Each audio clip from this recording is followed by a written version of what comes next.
Hello, আসসালামু আলাইকুম সবাইকে। কেমন আছেন সবাই? অনেক ব্লগ জমে গেছে। আমার ঠান্ডা লাগছে, ঠান্ডায় গলা বসে গেছে, এই জন্য শুধু এই কয়েকদিন ব্লগই করছি, কোনো ভয়েস দিয়ে আপলোড দিতে পারিনি। তো এই তো এখন অল্প অল্প করে আস্তে ধীরে শেয়ার করবো। এটা যেদিন আমরা গ্রামের থেকে এসেছিলাম, মানে এসেছি আমাদের বাসায়। তো এই যে আম্মু রাত্রেবেলা অনেক রান্না বান্না করে রাখছিল, এক কড়াই ভরে গরুর মাংস রান্না করে রাখছিল। রাতে খাওয়া দাওয়া করে এই যে সকালেও এখনও হিউজ তরকারি রয়ে গেছে। তো সকালে পরোটা আনার কথা ছিল, পরে বললাম যে থাক আজকে ভাতই খাই, যেহেতু হিউজ তরকারি রয়ে গেছে, এগুলো শেষ করা লাগবে। এই যে গরুর মাংস গরম করা হচ্ছে, আরও অনেক তরকারি। আম্মু সকালে ভর্তা বানিয়েছে, ইলিশ মাছ ভাজি করছে, এমনি ভাজি করছে, মুরগি ছিল। তো ওগুলা দিয়ে সকালে ভাত খেয়েছিলাম। এই যে দেখেন গরম করতেছিলাম আমি, এখানে কলিজা ফ্যাপসা মিক্সড করে তারপরে গরুর মাংস রান্না করা। যত যাই বলেন, যতই নিজে রান্না করি, যেখানে যাই যেখানেই খাই না কেন, যার যার নিজের মায়ের হাতের রান্নার যে তৃপ্তি, এতদিন মনে হইতেছিল যে ঈদ করেও না ঈদটা ইনকমপ্লিট ছিল। এখন বাসায় আসছি, মানে সবাই মিলে একসাথে বা নিজের মায়ের হাতের রান্না খাচ্ছি, যে দেখেন কতটা তৃপ্তি নিয়ে খাচ্ছি। মানে এই রান্নার গ্রান, এই রান্নার স্বাদই মনে হয় আসলে অন্যরকম, বাকি পৃথিবীর কারোর সাথে মিলবে না। এরকম একটা তৃপ্তি এই রান্নার, যার যার নিজের মায়ের হাতের রান্না তার কাছে অনেক তৃপ্তির। তো এই যে এখানে দুপুরে রান্না করতেছি, এখানে বড় তেলাপিয়া মাছ রান্না করতেছি। ও যেহেতু তেলাপিয়া পছন্দ করে, আব্বু বড় তেলাপিয়া আনছে, এখানে মুরগি আনছি, রোস্ট বানাবে। তাই আমরা ছিলাম না বলে, আসলে ঈদে তো নর্মালি রোস্ট অনেক কিছু বানানো হয়, তো আমরা ছিলাম না বলে আম্মু কিছুই বানায় নাই। এই যে এখানে যে শ্বশুরবাড়ি থেকে বিভিন্ন সবজি কচু খেচো যা নিয়ে আসছি, তারপরে এই যে গাছের কলা গুলা পাকাও খাওয়া যায়, কাঁচাও খাওয়া যায়, কয়েকটা পাকছে, ওইগুলা আম্মু কুচকাচ করতেছে। হিউজ কচু নিয়ে আসছিলাম, ওগুলো আম্মু কেটে কেটে সিদ্ধ করে ফ্রিজে রেখে দিচ্ছিল। এই যে ও সকালে খেতে বসে গেছে। এখানে গরুর মাংস, তারপরে ইলিশ মাছ ভাজা, কাঁচা কলা যেগুলো নিয়ে আসছি ওইগুলো আম্মু ভর্তা করে দিছে। তো এই তো এই যে দেখেন, এগুলো দেখেও কিন্তু অনেক মানুষের পিছনে একেবারে তারাবাতির মতো জ্বলে যাবে। মানে এদের এত কি জ্বালা, অন্তর জ্বালা আমি বুঝি না। এদেরকে আসলে প্রত্যেকটার এক একটা ঘাট ধরে ধরে ডিপ ফ্রিজের মধ্যে ঢুকায় রাখা দরকার, যদি অন্তর জ্বালা শেষ হয়। মানে খাবো আমার বাপেরটা, খাবো আমার জামাইরটা, তারপরে এদের কি অন্তর জ্বালা বুঝি না। এই ভিডিও দেখে, ফেসবুকে দেখে, এই ইউটিউবে দেখে, তারপরে একটা আরেকটার কাছে কুটনামি করে বেড়ায়। কেউ বিদেশে বসে বসে, কিছু ভাদাইমা আছে বিদেশে বসে বসে ভিডিও দেখে দেখে কুটনামি করে বোনের কাছে, সেগুলো তো বোন ফাঁসি করে। আমি বুঝি না তোদেরও তো অন্তর জ্বালা কিসের, মানে বুঝেন না। আসলে খেয়ে খেয়ে আমাদেরটা জিহ্বা এত বড় হয়ে গেছে এখন, মানে অতিরিক্ত এক্সপেকটেশন, ভাবে যে ওদের ছাড়া আমরা ভালো কিছু খাইতেই পারবো না। ওই বছরে 2-1 বার গেলে এমনি তো ভালো কোনো মাছ মাংস কিনা খায় না ফকিরা, আজীবন খাই আসছে। এখনও মানে আমরা খাইতেছি, এটা দেখলাম ওদের জ্বালায় কিছু খাওয়াই যাবে না। এমনি তো পোটলা পোটলা বেঁধে পাঠাই দেয় সব সময়, তারপরও মানে এত পিছনে জ্বলে যায় কেন বুঝি না। মানে এই অবস্থা বেশি আসলে। এই যে এগুলো সরিষা চিরা, কথার মাঝখানে আসলে গোলায় যাচ্ছে, এগুলো আমি বাড়ি থেকে নিয়ে আসছিলাম। তো কথা এদের এত অন্তর্জালার কি আছে? খামো আমার জামাইরটা, খামো আমার বাপেরটা, তোদের এত জলে কেন? নিজেরা কামাই করে খাইতে পারস না, ভালো মন্দ করস তো পিচাশি পানা, আর মাইসেরটা খাওয়ার জন্য হা কইরা বসে থাকস। মানে না খাইয়া নিজেদের রুহুরে না দিয়া এদিক সেদিক দিয়া বেড়ায়, শ্বশুরবাড়ির সংসার চালায় বেড়ায়, ভালো মন্দ কই থেকে দেখবো। আর এখানে আমাদেরটা নিয়ে অন্তর জ্বালা জ্বলে যায়। তো এই যে এই সবজি আমার খালা শাশুড়ি পাঠাইছে, সেগুলো নিয়ে আসছি। তো যেটা বলতেছিলাম আর কি, বেশি অহংকার করতে নেই, বুঝছেন। কিছু কিছু ছোটো লোক আছে আজীবন খায় ভিক্ষা করে, তারপরে হঠাৎ বিদেশ যাইয়া 2-4 আনা দেখে, মালয়েশিয়া সৌদি আরব যাইয়া 2-4 আনা দেখে, তখন মনে করেন অহংকারের দামাকে মাটিতে পা পড়ে না, বুঝছেন। তখন এইসব অহংকার দামাক আসলে মানুষের সাথে দেখানো যায়, কিন্তু আল্লাহর কাছে তো পার পাওয়া যায় না। অতিরিক্ত অহংকার দামাক ছিল। এখন মানে এরে এই বলতো, তারে তা বলতো, মানে মনে করে যে আমার একটু মুখ আছে বলে, আমি একটু হুঙ্কার দিয়া উঠে বলে আমার সবাই বাঘ মনে করে। আসলে কিন্তু বিলাইও মনে করে না। এইসব মানুষকে মনে মনে আসলে মানুষ আগে পরে এসব মানুষ নিয়ে সমালোচনা করে, মনে মনে আসলে কুকুরের থেকে অধম ভাবে, যে সে ভাবে সে বাঘ। আসলে যে আমরা তার কুকুর ভাবি, যে কুকুরের মতো ঘেউ ঘেউ করে কিছু হইলেই, এটা আসলে তার জানা দরকার, তার বোঝা দরকার যে নিজেরা তো নিজেই বাঘ বানায় বসে থাকলে হবে না। আমরা তো তার কুকুরের থেকেও মানে নোংরা টাইপের বা নিম্ন স্তরের মনে করি, যে চিল্লায় কিছু হইলেই, ছোট বাসে না বড় বাসে না, কারোর সম্মান দেয় না, শুধু কিছু হইলে একটা মানে সুতা পাইলে কুকুরের মতো ঘেউ ঘেউ করে ওঠে, কিছু হইলে রাস্তাঘাট নেই, বাসা নাই, মানে একদম যেই জায়গায় যায়, বিদেশ থেকে এসে মনে করেন 1 বছর ছিল, যেই জায়গায় যায় সেই জায়গার পরিবেশটা পুরো নোংরা বানায় ফেলে। মানে এর জ্বালায় মানুষ একটু শান্তিমতো খাইতে পারে না, হাসতে পারে না, কথা বলতে পারে না, সব জায়গায় এসে মাইগ্যা মানুষের মতো একবারে ঢুকা যায় মাতাব্বরি করার জন্য। মানে কী অবস্থা।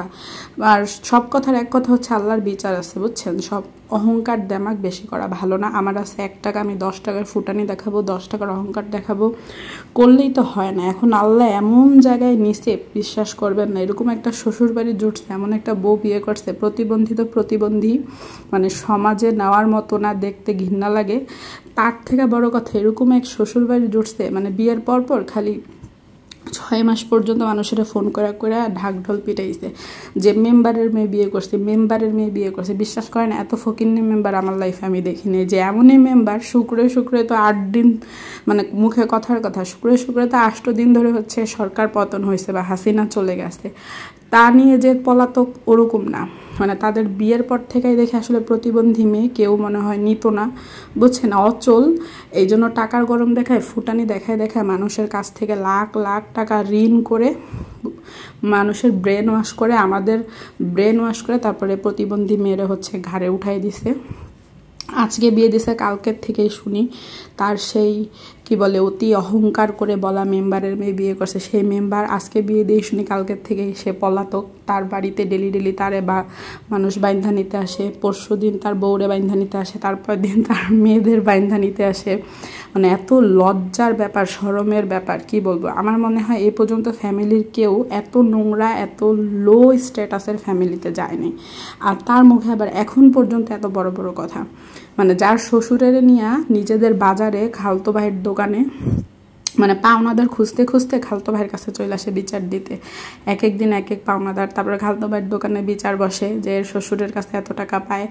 আবার কিছু পাওনাদার তাদের বাড়িতে চলে আসে, মানে বিয়ের পাওনাদার চলে আসে বাড়িতে তার মারে ধইরা নেওয়ার জন্য, যে বিআইনেরা ধইরা নিয়ে যাবে। মানে কি ঠেকা পড়ছে, চিন্তা করেন কি অবস্থা। যে 2 দিন ধরে বিয়ে করে শ্বশুর পাওনাদারদের জ্বালায়, মানে লাখ লাখ টাকা মানুষ পায়, লাখ লাখ টাকা ঋণ, পাওনাদারের জ্বালায় ঘরে থাকতে পারে না। মানে কি মেম্বার, তারে কি 2 পয়সারও দাম মানুষ দেয় না। আর কি বাদাইমাগিরি করে, বাটপারি করে মানুষের থেকে লাখ লাখ টাকা খাইছে, যে ডেলি মানুষ তার ধৈর্য নিতেছে, সে বাড়িতে থাকে না।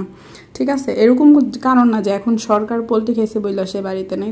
মেয়ে বিয়ে দেওয়ার পর থেকে তার এসব কুকীর্তিক কাহিনী, যে জামাইরে খুঁজতে খুঁজতে মানুষ মেয়ের শ্বশুর বাড়ি চলে আসে, নিজে খালতো ভাইদের দোকানে চলে আসে, সে আবার মাথা নত করে শ্বশুরের 5 লাখ টাকা ঋণ মাথায় নেয়। মানে আমার শ্বশুরবাড়ি রিলেটেড বা আমাদের যদি এরকম হইতো, বিশ্বাস করেন লজ্জায় মনে হয় আমি গলায় ধরে দিতাম যে আমার বিয়ে হয়েছে, আমার শ্বশুরবাড়ির মানুষ আমার খালতো ভাইদের কাছে চলে আসতেছে বিচার নিতে। এক পাওনাদার, কেউ কোনো পাওনাদার আমার বাড়িতে চলে আসতেছে আমার মায়েরা ধইরা নেওয়ার জন্য। মানে এর থেকে লজ্জার আর কি আছে। মানে এইসব মানুষ কীভাবে যে বড় মুখ নিয়ে এখন পর্যন্ত ঢোল পিটাই মানুষের চেহারা দেখে। আমি হইলে কবে গলায় দড়ি দিয়ে মরতাম যে কি ফ্যামিলিতে গেছি ভাই, এতই পয়সা গেছিলাম। কি অবস্থা। ঋণ তো আমার আব্বুও করছিল। মানে এরকম বড় অনুষ্ঠান করতে গেলে হ্যাঁ হয়, ঋণ করতে হয়, কিন্তু আজকে সামান্য কিছু ঋণ করছিল, আজকে ঋণ করছে, তাহলে টাকা উঠছে রাতের মধ্যেই তার ঋণ সে শোধ করে দিছে।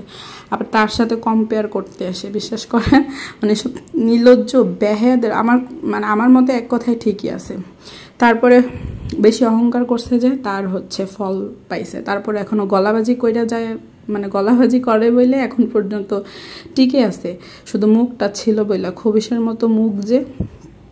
তো যাই হোক, একটা কথা হচ্ছে এরা তারে শোনায় বিয়েতে খাতা বালিশ দিছে, একটা কম্বল দিছে, মানে ইউজ করা বালিশ, বুঝছেন। 200 টাকার একটা কোল বালিশ, 200 টাকার 2টা মাথার বালিশ, তাও ইউজ করা, একটা ইউজ করা কম্বল দিছে, সব মিলে মানে 2000 টাকার জিনিসও না। এই দিয়ে বিয়ে খাইয়ে গেছে, বুঝছেন, এই দিয়ে বিয়ে খাইয়ে গেছে। এগুলো খোটা দেওয়ার তো রাস্তা নাই, এই দিয়ে তো বিয়ে খাইয়ে গেছে। আর কি বলবো, বড় কিছু তার দেয়নি, 2000 টাকার জিনিসই দিয়ে গেছে। আর আমি যে কি দিছি, মানে যতদিন ছিল বিশ্বাস করবেন না, জ্বালাইয়া খাইছে একবারে। এই লাগে সেই লাগে, যা লাগে হাত পাতে বসা নাটক করিয়া। তারপরে ডাক্তারের কাছে যায়, আম্মু টাকা না দিলে যাইতে পারে না। দিনের পর দিন এসে এখানে বউ নিয়ে পড়ে থাকে।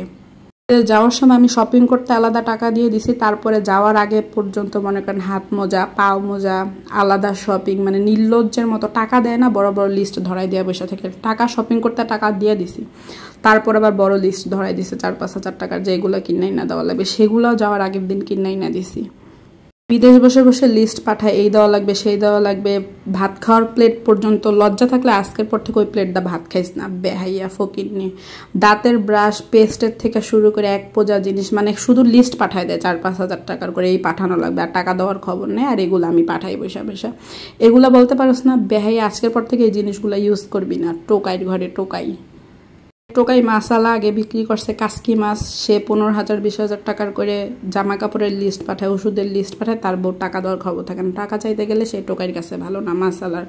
আবার জিনিস পাঠায় মনে করেন ফাও ফ্রি, নিজের টাকায় কিনা জামা কাপড় পাঠাইছি, তা নাকি আবার সেই মাসালার কাসকি মাসালার পছন্দ হয় নাই, তা নিয়ে আবার চিল্লাপাল্লা করছে, মানে খাইছত তাকে ভিক্ষা করে মানুষের পুরান জামা কাপড় ধুইয়া দিয়ে আয়রন করে পড়ছ শালা সম্বন্ধীদের, সেই মাসালার আবার এখন তারে ফাও ফ্রি পাঠাইছি জামা কাপড়, তা আবার পছন্দ হয় না।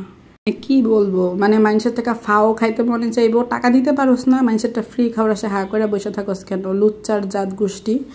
মানে মানুষের থেকে ফাও খাইবো, তারপর আবার এক্সপেক্ট করে বসে থাকবো তারা বসুন্ধরার থেকে জামা কাপড় দিব, তার এই দিব, মানে জীবনে তো চোখে দেখে নাই বসুন্ধরাটারে কি জানি মনে করে, ব্র্যান্ডটারে কি জানি মনে করে, ব্র্যান্ড তো আসলে এক্স্যাক্টলি চিনে না, পড়ে নাই কখনো। মাছালা মাছ বিক্রি করতে তার সে আর কি পড়বো বলেন, ইদানিং মানুষের সাথে কম্পিটিশন করে এখন টাকা দিবি বসুন্ধরা কেন, যমুনা ফিউচারের থেকে 10 সেট কিনা দিব 1 সেটের জায়গায়, কিন্তু ফাও চাবি মানুষের কাছে, এই 5-10 হাজার টাকার জিনিসের টুথপেস্ট, তারপরে ব্রাশ, ওষুধপত্র, এই তোকমা, এই এমুক তেমুক, আগে টাকা পাঠাবি বিকাশে, তারপরে বলবি এগুলা কিনা পাঠা। ফাও যে পাঠাইস নি কদিন পর 10,000 টাকার 12,000 টাকার কইরা জিনিস, এটা তো ফাও পাঠাইছি আমার টাকা দিয়া, ওগুলা দেশ নাই কেন।